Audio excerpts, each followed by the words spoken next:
प्यारे तलबा व तालिबात, अस्सलाम वालेकुम। उम्मीद है आप सब खैरियत से होंगे।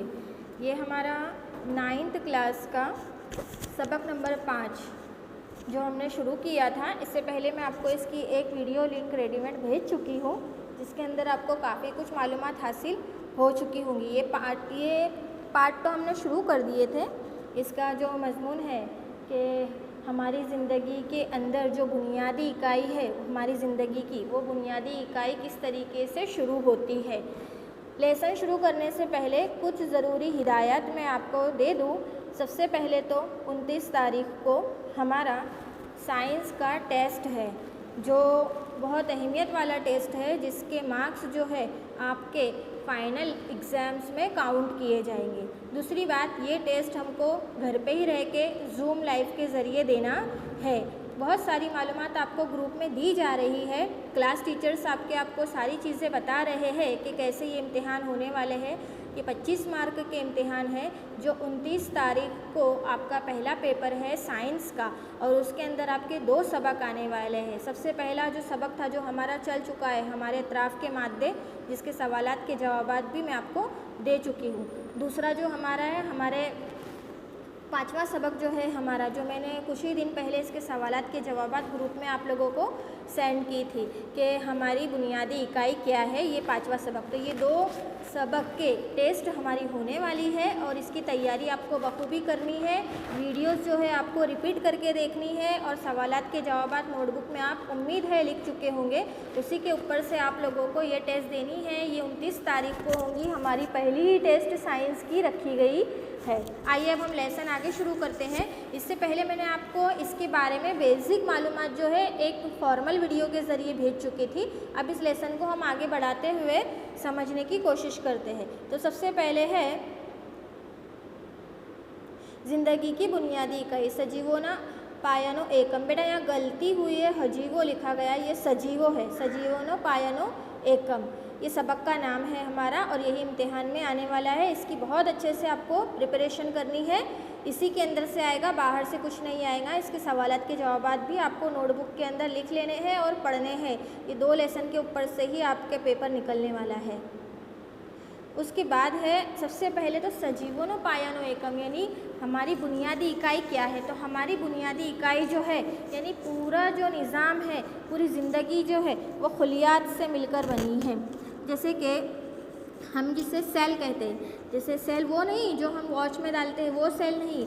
सेल वो है एक लातीनी वर्ड से बाहर निकला हुआ, सेला से निकला हुआ जुमला है सेल। जैसे कि आप गौर कीजिए आपके स्किन के ऊपर, अपने हाथ को ही देख लीजिए, एक बारीक से बारीक बेशुमार सुराख आपको दिखाई देंगे हाथ के ऊपर, पोर्सेस के ऊपर। जैसे मोबाइल के अंदर एक फिंगरप्रिंट का सिस्टम होता है ना, तो फिंगरप्रिंट लगाओ तो कैसे बारीक बारीक बारीक बारीक गोल राउंड बना रहता है। तो वो जो बारीक से बारीक अज्जा है वो सेल होते हैं। तो इसका मतलब क्या होता है, एक स्मॉल रूम, यानी एक छोटा सा कमरा, जिसके अंदर जितनी भी चीज़ें ज़िंदा है दुनिया में, उनका स्ट्रक्चर खाका जो है वो सेल से मिलकर बनता है या एक सेल से बना होता है। अब उनके अंदर जितनी भी चीज़ें मौजूद है, जितने भी काम हो रहे हैं, वो सेल से मिलकर ही होते हैं। सबसे पहले सेल का कंसेप्ट ही आप लोग क्लियर कर लो कि अगर हम सेल की तारीफ़ लिखना चाहेंगे या सेल के बारे में कोई कहेगा कि तारीफ़ बताओ, तो जितनी भी जानदार चीज़ें हैं, ये जो जानदार है वो तो एक सेल से बने होंगे। एक सेल यानी एक बारीक खुलिया, जिससे खुली आँखों से नहीं देखा जा सकता, उससे सेल कहते हैं। तो ऐसे बहुत सारे सेल से मिलकर जो है वो काम कर रहे होते हैं और काम करने के बाद जो है वो काम का जो हमें दिखाई देता है। जैसे कि आप लोगों ने 7वीं जमात या 8वीं जमात में साइंसी लैब में जाकर माइक्रोस्कोप के ज़रिए प्याज के छिलके को देखा होगा। तो प्याज के छिलके के स्ट्रक्चर कैसा रहता है ना, ऐसा दीवार कैसी बनी रहती, एक के ऊपर एक ईंट रखकर जो है दीवार बनती है, तो दीवार कैसी बनी रहती, ऐसा ही प्याज के छिलके का स्ट्रक्चर यानी एक खाका रहता है। तो ऐसा ही खाका तमाम जानदार अशिया का बना है और उसके अंदर बेशुमार करोड़ों की तादाद में सेल आए हुए हैं। तो ये सेल थे, जिसे छोटा कमरा कहा जाता है और उसका नाम दिया गया है सेल। और तमाम चीज़ें जो है वो सेल से मिलकर बनी होती है। उनके अंदर मौजूद जितने भी काम हो रहे होते हैं वो सेल से मिलकर होते, एक से दूसरे सेल से मिलकर बने होते। इसी तरह हमें एक ज़िंदगी को चलाने के लिए सेल चाहिए।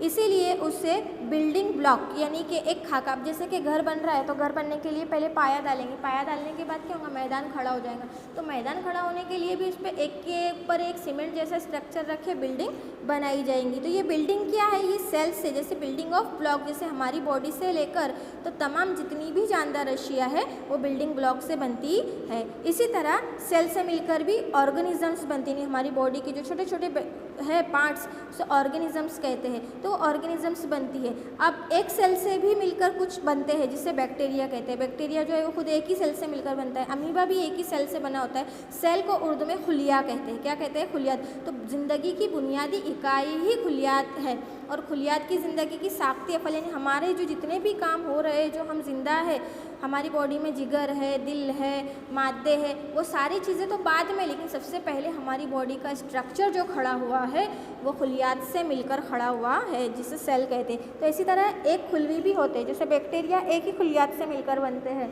अमीबा एक जानदार जो है वो एक ही खुलियात से मिलकर बना होता है। उन्हें यूनिसेलर कहते हैं, यानी एक ही सेल से बनने वाले हैं तो उन्हें यूनिसेलर कहा जाता है। बैक्टीरिया और अमीबा उसकी मिसाल है, उसमें सिर्फ एक सेल होते हैं। ऐसे भी जानदार हैं जो एक से ज़ायद सेल से मिलकर बनते हैं, जिसे माइक्रोस्कोप से हम देख सकते हैं, यानी उन्हें हमें देखने के लिए माइक्रोस्कोप की ज़रूरत होती है। जो खुली आंखों से नहीं दिखाई देते हैं उन्हें हम माइक्रोस्कोप के ज़रिए देख सकते हैं। जैसे कि हम प्याज के छिलके को ही ले लें, दिखता तो प्याज का छिलका कितना खूबसूरत रंग का है, लेकिन जैसे ही उस प्याज के छिलके को हम माइक्रोस्कोप में रखेंगे तो देखेंगे तो माइक्रोस्कोप के अंदर हमें उसकी सी जाली नुमा बारीक झिल्ली नुमा दीवार दिखाई देती है। तो वो झिल्ली नुमा बारीक बारीक बारीक बारीक जो जुड़े हुए मादे रहते हैं वो क्या बने रहते हैं, वो सेल्स से मिलकर बने हुए रहते हैं। तो ये जितनी भी जानदार अशिया है वो तमाम चीज़ें जो हयातियात वाली है, जो ज़िंदा है, वो तमाम खुलियों के ज़रिए मिलकर बनी हुई है। अब इसके बारे में कुछ तफसीली मालूमात हासिल करेंगे तो देखेंगे सबसे पहले कि सेल्स की यानी खुलियों की दरियाफ्त कैसे हुई, किसने किया, ये सब। खुलियों की तारीफ़ तो मैं आपको बता चुकी हूँ कि ये तो वो एक सेल से बने होंगे या बहुत बारीक सेल से जो चीज़ें बनती है मिलकर काम करती है वो खुलियात है। अब सेल की ईजाद कैसे हुई सबसे पहले, तो सेल की ईजाद सबसे पहले गैलीलियो ने, मैं सेल की ईजाद नहीं, मैं पहले माइक्रोस्कोप की ईजाद के बारे में आपको बता रही हूँ कि गैलीलियो ने सबसे पहले माइक्रोस्कोप की ईजाद की थी, यानी जिसके अंदर हम वो चीज़ देख सकते हैं, यानी वो चीज़ें जिसे हम खुली आँखों से नहीं देख सकते उसे हम माइक्रोस्कोप से के ज़रिए देख रहे हैं। माइक्रो यानी बिल्कुल छोटा, बिल्कुल बारीक ज़र्रा, जो बिल्कुल हमें, जैसे मिट्टी है, मैंने कहा कि आप एक उंगली पर ज़रा से मिट्टी को टच कर लीजिए, यानी आपने मिट्टी में हाथ भराया, अब आपने हाथ तो झटक लिए, लेकिन अगर आप देखेंगे कि हाथ पे कुछ दिख भी नहीं रहा है, लेकिन वही मिट्टी वाले हाथ को आप माइक्रोस्कोप में रखेंगे तो आपको करोड़ों की तादाद में वो सेल्स दिखाई देंगे। तो वो क्या हुआ, मिट्टी तो ऊपर से दिख नहीं रही है हाथ पे, लेकिन उसके ज़र्रात जो है वो हमारे हाथ पे मौजूद है, जो दिखाई दे रहा है। ऐसे ही हमारी बॉडी के स्ट्रक्चर का ऊपर तो हमें चमड़ी दिखाई दे रही है, लेकिन जब उसे हम माइक्रोस्कोप में देखेंगे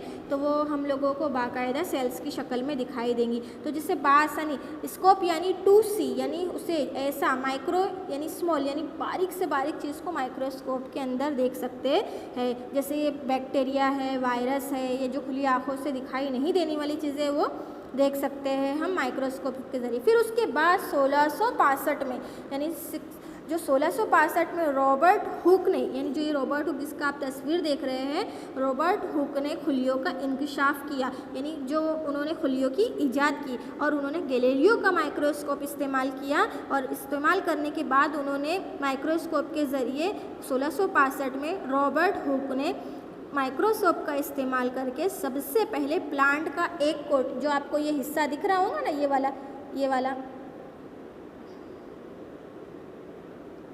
ये वाला जो हिस्सा है प्लांट का, ये प्लांट का एक हिस्सा है, ये वाला प्लांट का, तो ये प्लांट के एक हिस्से के ऊपर उन्होंने माइक्रोस्कोप के ज़रिए उसके अंदर देखा, तो उनको उसके अंदर देखो यहाँ पर उसका स्ट्रक्चर बताया गया है प्लांट का, यानी एक पौधे का एक छिलका, जो लकड़ी होती है ना पौधे की जिसे हम देखते हैं, वो पौधे की एक छोटी सी छाल को उन्होंने लिया और उसे माइक्रोस्कोप में रख कर देखा, तो उसमें बारीक बारीक, जैसे मधुमक्खी का जो आपने छत्ता देखा होगा शहद की मक्खियों का, तो शहद की मक्खियों का छत्ता खाली हो जाता तो कैसे बारीक बारीक हॉल हमको दिखाई देते हैं ना, बिल्कुल बारीक बारीक बारीक बारीक जाल जैसे दिखाई देता है। तो ऐसे ही वो जो दरख्त की छाल थी जिसे माइक्रोस्कोप में देखा गया, तो ये मधुमक्खियों के छत्ते जैसा, देखो ये दिखाई देने लगा माइक्रोस्कोप के ज़रिए। उसके अंदर बारीक बारीक सुराख थे। फिर उन्होंने उसका नाम सेल दिया, जिसका मतलब होता है स्मॉल रूम। किसने किया ये? सबसे पहले रॉबर्ट हुक ने। कब किया? 1665 में। और इस सेल के मेम्ब्रान की एक इब्तदाई खाका तैयार किया, और ये करने का काम, यानी जो अंदर इब्तदाई चीज़ है उसको कंट्रोल करने का काम जो है वो सेल्स के ज़रिए होता था। तो जांच की और मुशाहिदे करने के बाद छोटे छोटे हिस्सों पर मुश्तमिल शहद का जो साख्त मिलती थी, ऐसा ही एक जो दरख्त की छाल थी उसकी जांच की रॉबर्ट हुक ने। अब सेल्स के बारे में हम आगे बात करेंगे। तो सेल्स क्या है? तो सबसे पहले वो बारीक बारीक छोटे छोटे ज़र्रात से मिलकर, यानी एक मधुमक्खी का छत्ता कैसा होता है वैसा, तो उसके अंदर भी कई तरीके के काम होते हैं। सेल मेंबर के एक इब्तदाई खाका होता है, और ये कंट्रोल करने का काम करता है किस चीज़ को सेल के अंदर जाना है, किस चीज़ को सेल के बाहर निकलना है, यानी खुलियात के अंदर जाने का निज़ाम, खुलियात के बाहर निकलने का निज़ाम। ऐसा एक मादा साइटोप्लाज्म करके जो सेल्स के अंदर, यानी जो सेल है हमारा, वो सेल्स के अंदर बारीक सा मादा, जैसे कि यहाँ पर आप देखेंगे ये सेल्स का एक स्ट्रक्चर है।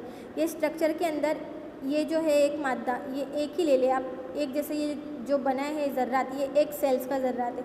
अब ये एक सेल्स के ज़र्रात के अंदर यहाँ पर ये जो मादा बना है, ये मादे के अंदर एक जेलीनुमा एक कवर होता है, जिसके अंदर एक, जिसको साइटोप्लाज्म कहते हैं, वो साइटोप्लाज्म जेली जैसे यानी चिकना मादा होता है जो मुकम्मल सेल्स के अज्जा को कंट्रोल करने का काम करता है। तीसरा दायरे नुमा, यानी जो रेड कलर का पूरा हम लोगों को ये दायरा दिख रहा है ना, ये दायरा जो बाहरी हिस्से के ऊपर जैसे से बाहर कवर दिख रहा है, तो दायरे नुमे को ऑर्गन्स यानी उज़ू कहते हैं, जिसके अंदर डीएनए होता है, और डीएनए जो है एक सेल को कंट्रोल करता है जो बिल्कुल दरमियान में होता है। तो इस तरीके से इस सेल के बारे में मैंने आपको कुछ मुख्तसर मालूमात समझाने की कोशिश की है, और यही सब इम्तिहान में आने वाला भी है। तो आप लोगों को इस सबक के बारे में बहुत अच्छी तरीके से पढ़ाई करनी है, और पढ़ाई करने के बाद सवालात के जवाब इम्तिहान में भी ऑनलाइन आप लोगों को लिखने हैं। अब देखो, ये जो था सेल को ज़िंदगी की साख्ती अफ़ाल इकाई क्यों कहा जाता है? तो खुलियात किसी हस्ती की साख्त से तश्कील देते हैं, यानी बिल्कुल कोई चीज़ से बहुत बारीक से बारीक अज्जा से मिलकर जो है खुलियात बनते हैं, और खुलियों का एक ग्रुप टिश्यू की तश्कील देता है, यानी पूरा एक ग्रुप बन जाता है। जैसे एग्जाम्पल के तौर पर हम वो मधुमक्खी के छत्ते की ही बात कर लेंगे। मधुमक्खी का छत्ता कैसा होता है? देखने के अंदर तो हम लोगों को बाकायदा वो मुकम्मल दिखाई देता है, लेकिन उसके अंदर कितने बारीक बारीक छोटे छोटे हॉल होते हैं। तो वो हॉल जो होते हैं छोटे छोटे, वही आज़ा को आगे बढ़ाने का काम करते हैं। ऐसा ही हमारी ज़िंदगी का एक स्ट्रक्चर यानी एक खाका बना हुआ है, जिसके अंदर उसी के ज़रिए हम हमारी ज़िंदगी के काम कर सकते हैं। बहुत सारे अमल को ज़िंदगी में अंजाम देते हैं, जैसे कि खाना खाने का अमल, सांस लेने का अमल, एक्सरसाइज का अमल, तनफ़ुस का अमल, और वो तमाम सरगर्मियाँ जो हम अंजाम देते, जैसे कि हम ऊपरी ऊपरी चीज़ों पर तवज्जो देते कि खाना खा लो, पेट भर गया, खाना हज़म हो गया, फिर उसको इखराज कर दिए। लेकिन इस निज़ाम को भी अव्वल चलाने के लिए जो काम होता है वो है हमारी बॉडी जो सेल्स से बनी हुई है, और वो सेल्स के अंदर मौजूद साइटोप्लाज्म जो जेलीनुमा मादा है, उसके बाद न्यूक्लियस, ये तमाम मादे हमारी बॉडी के निज़ाम को कंट्रोल करते हैं। और कंट्रोल के बाद हमारी बॉडी में जितने भी अज़ा आए हुए, जैसे दिल है, दिल क्या करता है? हमारे खून को साफ़ करके कार्बन डाइऑक्साइड और ऑक्सीजन को अलग करने का काम करते हैं, तो वो काम करते हैं। ये तमाम, फिर हम अमले तनफ़ुस का काम आसानी से करते हैं। फिर हम हमारे दिमाग से, हमको भूख लग रही है, प्यास लग रही है, हमें बाहर जाना है, सारी चीज़ें का इंकिशाफ हमें होता रहता है। तो तमाम चीज़ें किसके ज़रिए? ये सेल्स के ज़रिए यानी खुलियात के ज़रिए हो रहे। खुलियात जो है एक्टिव रहेंगे तो हमारे जिस्म का दूसरा निज़ाम भी एक्टिव रहेगा, और जिसकी वजह से हमारी ज़िंदगी की साख्ती और बुनियादी इकाई के तौर पर सेल को यानी खुलियात को जाना जाता है। उम्मीद है आपको ये लेसन समझ में आया होगा। बेटा स्किप नहीं करना है, आपको बाकायदा पूरे मुकम्मल वीडियोस देखने हैं। ये आपके इम्तिहान में आने वाले, मैं बार बार आपको दोहरा कर बोल रही हूँ कि आप लोगों को इसकी पढ़ाई करनी है। 2 ही लेसन इम्तिहान में आने वाले हैं, 25 मार्क का इम्तिहान है, और आपको पूरी वीडियोस देखकर सवालात के जवाबात आपको नोटबुक में दे चुकी हूँ मैं ग्रुप के अंदर। उसको नोटबुक में लिख लेना है और उसी की तैयारी करना है। 29 तारीख को पहला पेपर आपका साइंस का है। अगर आपको कुछ नहीं समझ में आता है तो स्कूल के टाइम के दरमियान आप मुझे पर्सनल मैसेज करके पूछ सकते हो। उम्मीद है आप सबको ये समझ में आया होगा। अल्लाह हाफिज़।